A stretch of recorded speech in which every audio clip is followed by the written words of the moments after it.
Before we begin anything, Dead Battle commented and praised my Bowser vs Eggman review, which is crazy. Which means that I am now basically a Dead Battle showrunner, and yes, I fully confirmed that Goku vs Superman 4 will be season 2025 debut episode. All jokes aside though, I'm honestly still processing the fact that this is real. The idea that they know of my channel, that they watched this whole breakdown from start to finish, is just insane to me. And while it's probably even more insane to think they're watching this video, just thank you.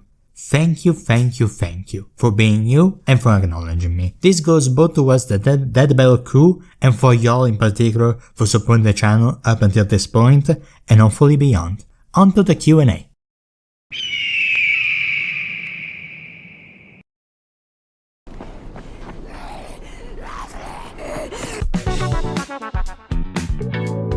Milky4367 asks, congrats on 2k subscribers, hopefully your channel will continue to gain way more. How powerful is your Kryptonian OC and the stand that recently unlocked? First of all, thank you Milky, I hope so too, and it'll be only thanks to supportive folks like you. To answer your question, Fal-Koh recently unlocked stand, across the universe aka ATU, has the power to gain knowledge about anything it touches, transferring it to these golden books than Fal-Koh's mind, with a range of up to 9 meters. It's more of a strategic stand than a powerhouse one per se, but I say knowledge is power means a lot here, since the more complex a target is, say for example a person, then the person's golden book will be as quote-unquote heavy as them, and smacking them with their own book will have the same effect as them hitting themselves with their usual strength. So I'd say it's as quote-unquote powerful as whoever is fighting, but usually Fal-Koh's normal Kryptonian physiology mixed with the knowledge from all chapter is more than enough. Speaking of Fal-Koh himself, I once mentioned that his hit vision is anywhere between Titan level to Godzilla Atomic Breath in GVK, the latter being Fal-Koh at his maximum power, however, and he will be exhausted for several hours afterwards, kinda like Superman's solar flare. As far as physical strength goes, I say at best he can move a continent. I'm still torn about his speed, but it's 1% anywhere between hypersonic and faster than light. Very vague I know, but despite being a Kryptonian, don't expect anything story-breaking from him, like reality punching or time travel via pure speed alone.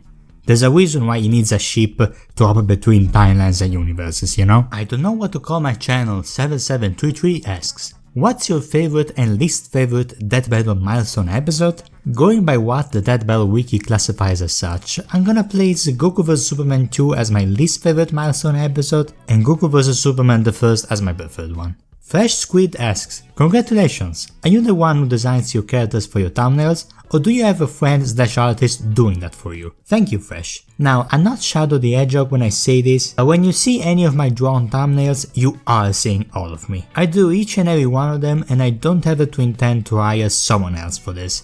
Both because I want an excuse to keep my drawing hand trained, being ready to try new things, and because I really want to give my own personal touch to this channel. Wes Pion asks, congrats man, what was the first Godzilla film you ever watched?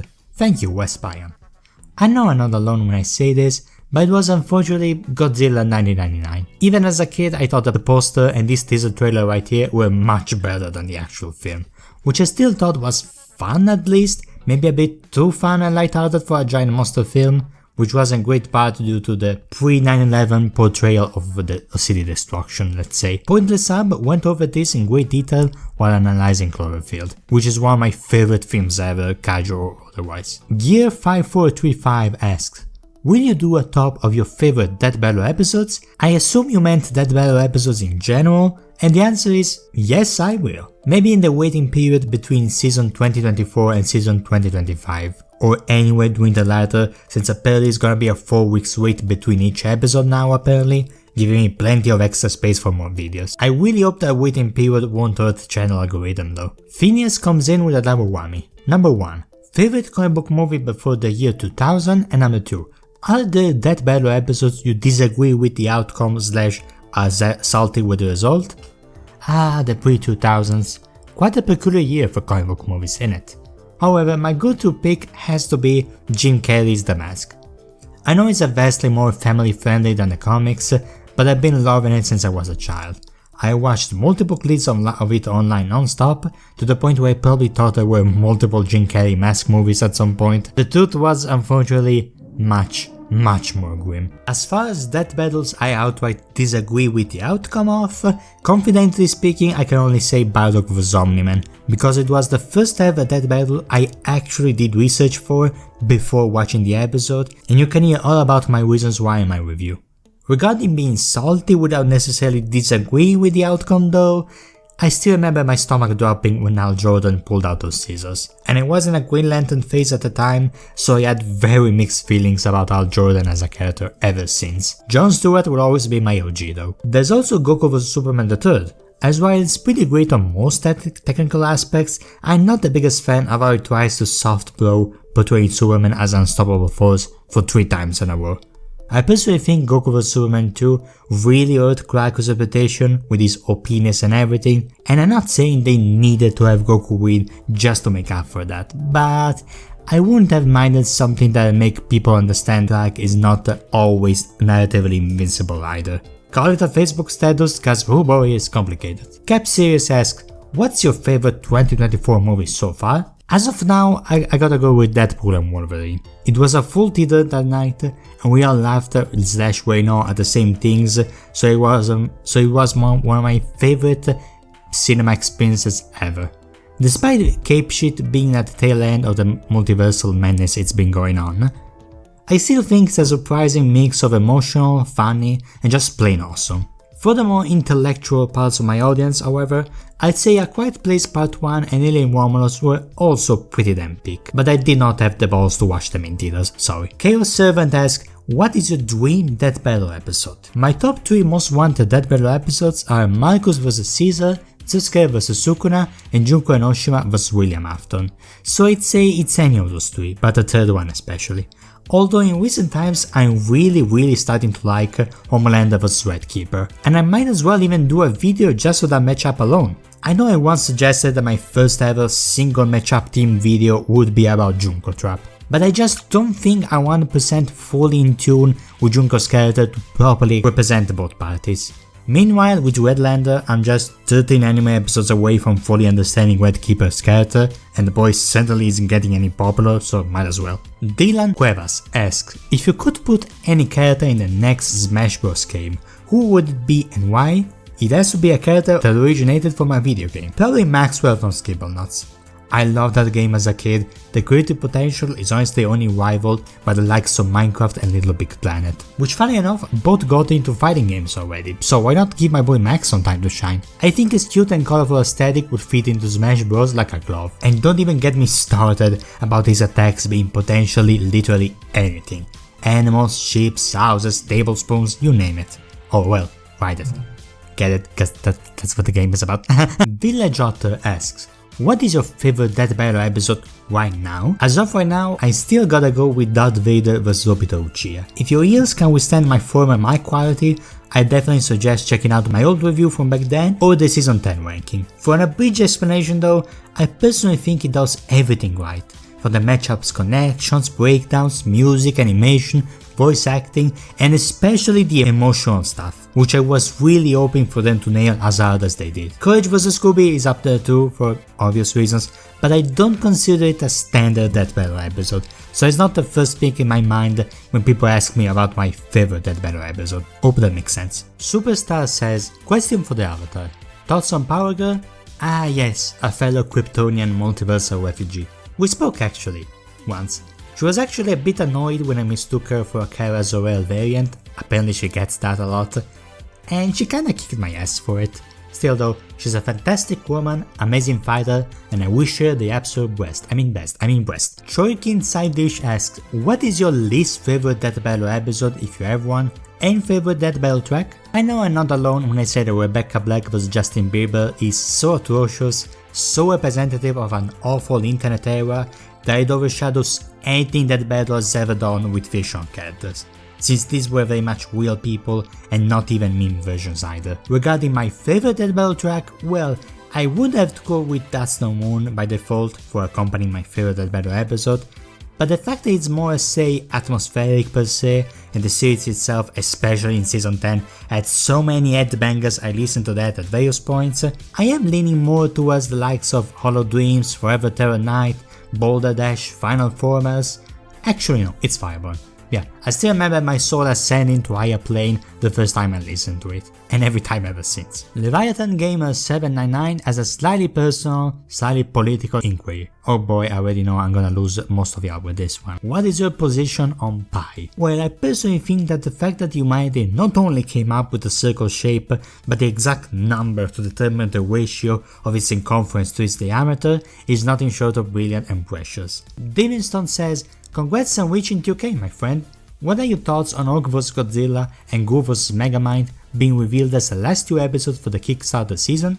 Thank you, Divinestone. As a matter of fact, I'm really excited for both episodes. I even made a fan-made trailer to commemorate the former being confirmed. I've always been a huge fan of both Hulk and Godzilla, so I don't really see myself being disappointed with either outcome. Because either the G-Man pulls out yet another W in his long streak of crossover victories, or Hulk finally pulls out his first ever Death Battle W. So either way, I can't lose with this one. It's gonna be very interesting to get a quote-unquote standard Hulk in a Death Battle again, given how Professor Hulk has kinda been the mainstream face of the character for years now. And I don't even dare to wonder how the hell they'll handle the compositing process for both. I'm not green with envy for anyone who has to handle that. Regarding Goku vs Megamind, more animated movie content is always great, strong thematical connections, zero excuses for the track to not be phenomenal, and just lots of fun debate around the gadgets, since both have one-shot options. It's kinda like Eggman vs Eggman if they both have a shade of Bowser, if that makes sense. I'm still rooting for my boy Megamind though. Patrick Beer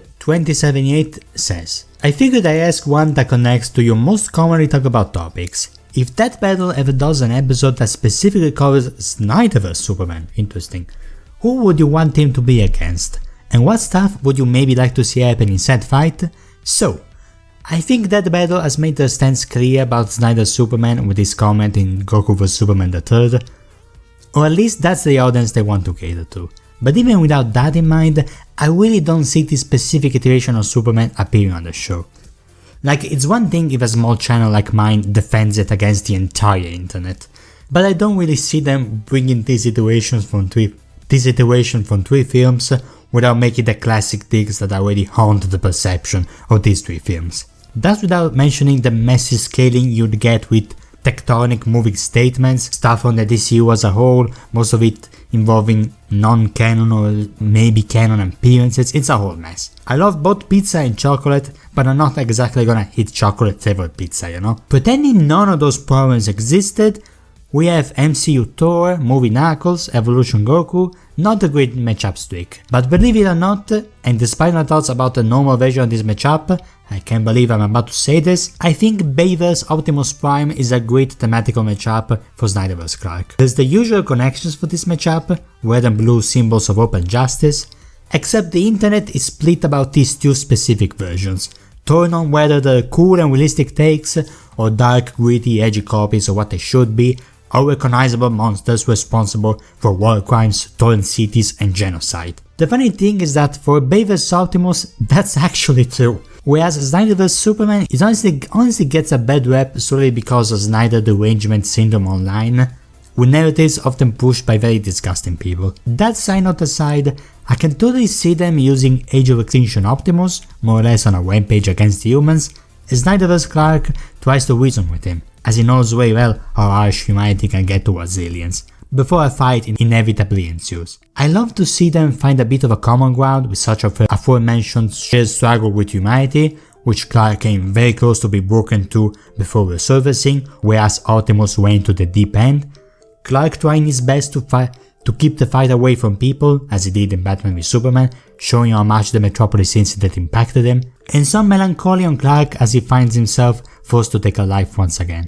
Or alternatively, since Bayverse scaling apparently gets crazy, have his last moments be about thinking of Lois, Martha and the League as Optimus realizes he killed someone who was once very much like him. Not saying I want this to happen, but the more I talk about it, the more I can kinda see something working here. Now, Akira here is asking about which Miraculous Ladybug matchups I like the most among these, before asking if I actually know anything about Miraculous Ladybug. Sorry, I don't think this is the most qualified channel to talk about these franchise combinations. Joker vs Ladybug definitely sounds cool though, but my most preferred with this bunch remains Miraculous vs Spider-Man. It's crazy that Peter had exactly one episode 12 years ago, but I feel like from what I read, Miraculous seems popular and thematically fitting enough opponent for multiple audiences to gather some views on this potential episode. Peter has comic book scaling, but Miraculous apparently has some kind of ridiculous luck-based gizmo or something, so that's a fun debate. I'm sorry again. Kevin asks, are you going to react to all Death Battle episodes, like anything pre-Ant-Man vs. the Atom? As far as reactions go, maybe I'll do a reaction to Tanjiro vs. Jonathan, the only season 9 episode I skipped for reasons I went over in this video, and drop snippets of it for my ranking respectful deaths in Death Battle video. Regarding talking about all the Death Battle episodes however, I got quite a plenty of things to say about Carnage vs. Lucy, or Sauron vs. Lich King, Deku vs. Asta, Black Adam vs. Apocalypse. Okay, it's mostly season 9 stuff for the most part, but right off the bat, those are some episodes I can see myself dedicating individual videos for. Pac-Man fan says, congrats, here's my question. What are the combatants/matchups you always wanted in a death battle? Thank you, Pac-Man fan. Now, I kinda sorta did a whole video answering this question alone and dropped some extended info on it a few questions ago, but regarding characters I love to see on the show regardless of the matchup, I've been getting a lot into Freeran lately, and I think the way they handle magical power there can definitely work really well on Death Battle if done properly. And with Among Us vs Fall Guys now being a thing, I like to see them tackle another indie game filled with colorful goobers. Clone Drone in the Danger Zone. Yeah, just composite every weapon the main drone can use into his arsenal, like most video game characters do, and that could be pretty fun. Boxy the Boxmaster comes in with 4 bad boys. Pause, asking, what's my most unpopular opinion, most anticipated movie of 2025, and if Fal-Koh and ATU get along? Being an extension of my soul, ATU and I very much get along, although it does seem to get a bit sassy at times. I guess it's inevitable when you have touch-based omniscience, I guess. Now, popularity, my dear boy, depends entirely on the place and time frame. But given the current climate, I'd say that my most unpopular opinion unfortunately seems to be the idea that we should treat each other with basic empathy and deal accordingly with those who don't. Little tolerance for the intolerant on my channel. On a more lighthearted note, I think Zack Snyder is a great director with a mostly great filmography, including his DC stuff. Refer to my DCU videos for more. My most anticipated movie for 2025. Now, I think the new Jurassic Park directed by the Godzilla 2014 director could be a banger. Apparently there's a new 28 Days Later in the works, and I do think Mortal Kombat 2 has some potential, especially with the unfortunate rumors surrounding the gaming side of things I'm hearing at the moment. Vagos2003 says, here are some questions, feel free to answer as many as you wish. Thank you Vag, I will do exactly that. How well have my most favorite characters been treated on Death Battle? Well, I gave Vader vs Obito and Courage vs Scooby 11 out of 11, so you can probably guess I'm extremely happy with how Anakin and Courage were handling those two. As far as Clark goes, Goku vs Superman the first is a classic and Goku vs Superman 3 is pretty great all things considered. Godzilla vs Gamera is fun, we don't talk about Kratos vs Spawn. We'll talk about the greatness of Afro vs Jack. I still love Kolo vs Alex, Ditto for Gojo vs Makima, Dio vs Alucard. Yeah, I never fully realized this, but I can happily say that my favorite characters in fiction have all been handled extremely well on the show for the most part. In my opinion at least. I'm aware that not many can personally attest this, sorry. My least favorite Superman portrayal across all iterations is, ironically enough, also played by Henry Cavill. On top of being written by a garbage human being and looking like an abomination, Superman from the 2017 Justice League film embodies everything wrong with what a lot of Superman fandom wants the character to be.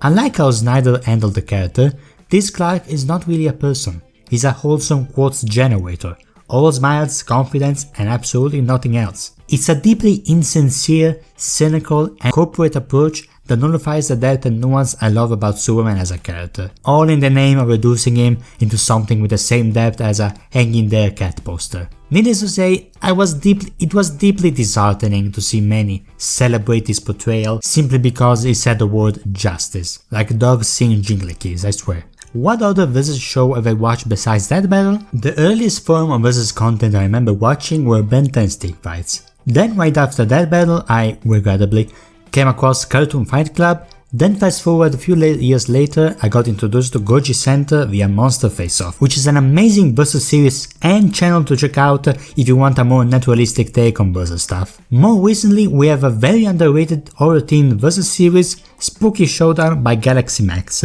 one of Dead Battle's editors. Speaking of Dead Battle crew, Origin the Hero is also working on 2 Ben 10 fights for Riot Rumble and Crossover Colosseum respectively. I'm really excited to check out both once they drop. It's gonna be my very first time watching Riot Rumble, but I've seen Crossover Colosseum take on Iroh vs Uruguay and I very much loved it. Maybe one day I'll do my own versus series. Who said that? What? Should you expect Transformers content on this channel? Absolutely. I've been loving Transformers ever since the animated, Bay and Prime eras. Much like Superman, the more classic iterations many are familiar with were already too old for little old me to enjoy when they first released, you know? But between the great character designs, socio-political commentary and all derivative aspects, you can absolutely count on me bringing Transformers stuff on this channel in the future. We now have the 2 biggest questions y'all had, so I kept them for last, to end this video with a bang. What got me into versus content, and number 2, why is Junko vs Springtrap my most wanted specifically? I've been aware of that battle since I was a child.